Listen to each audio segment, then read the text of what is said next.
Hello guys, good morning. Buenas tardes, amigos, amigas. Ngayong araw ay Huwebes, September 26, 2024, no? Ayun guys, ang biyahe ko ngayon, update ko lang, 1 oras din yung biyahe ko. Pero mas maganda ngayon kasi habang bumabiyahe ako, may nakakakwentuhan ako ngayon. Yun naman yung bago sa biyahe ko. Habang nagbabiyahe ako, may kakwentuhan. At marami kaming napag-usapan. Yung anything under the sun, yun yung pinag-usapan namin. Parang kanina nga feel ko parang kami lang yung tao doon sa sasakyan. Parang kami lang dalawang yung tao doon sa sasakyan. Kasi lahat ng tahimik. Mag-ingay lang yan kapag may bababa. Oo. Parang sabi ko nga, parang pagbaba ko kanina sa sasakyan, sabi ko, parang feeling ko kami lang dalawa sa sasakyan. Yun. Pero marami kaming napag-usapan, no? Tungkol sa buhay-buhay.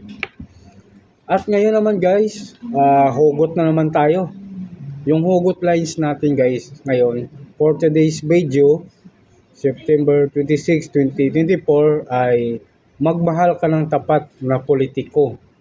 Yung tutupad sa pangako, hindi yung paasa. Yun guys, no? Kasi siyempre sa panahon ngayon, marami tayong mga sinasabi na parang akala mo totoo na, yung parang akala mo tutupad siya sa pangako, mayroon siyang word of honor. Pero yung pala, hindi. Katulad din ng politiko, di ba? Kapag eleksyon, maraming sinasabi yung mga politiko na mga magaganda. Pero pag oras na sila ay mananalo, nakakalimutan nila yung promise. Kaya nga may kasabihan din na promise made to be broken. Kasi nga lahat ng promise ay hindi natutupad. Pero kapag yung promise mo sa isang tao ay matutupad, yun ay tinatawag na mayroon kang word of honor or isang salita. Yun guys, no?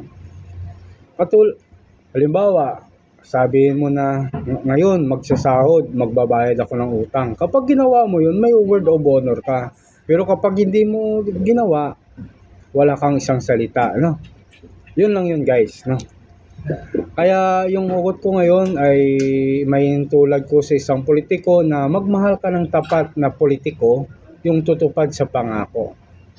Kasi gano'n din guys, no? Kapag may mga jowa kayo, 'di ba, minsan sabi ng jowa mo, "Oh, free ka ba ngayon? Magde-date tayo, mag-dinner date tayo doon sa Mary Grace."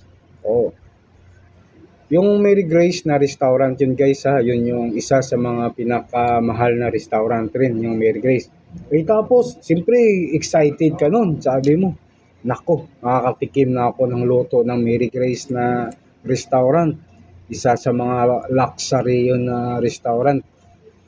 Pagkatapos, nung paalis ka na sa bahay nyo, nagsabi yung jowa mo na hindi daw matutuloy, may emergency. Nako, 'di ba? Nakaka-frustration 'yun. Kumbaga parang instead na yung happiness napunta sa sadness plus stress.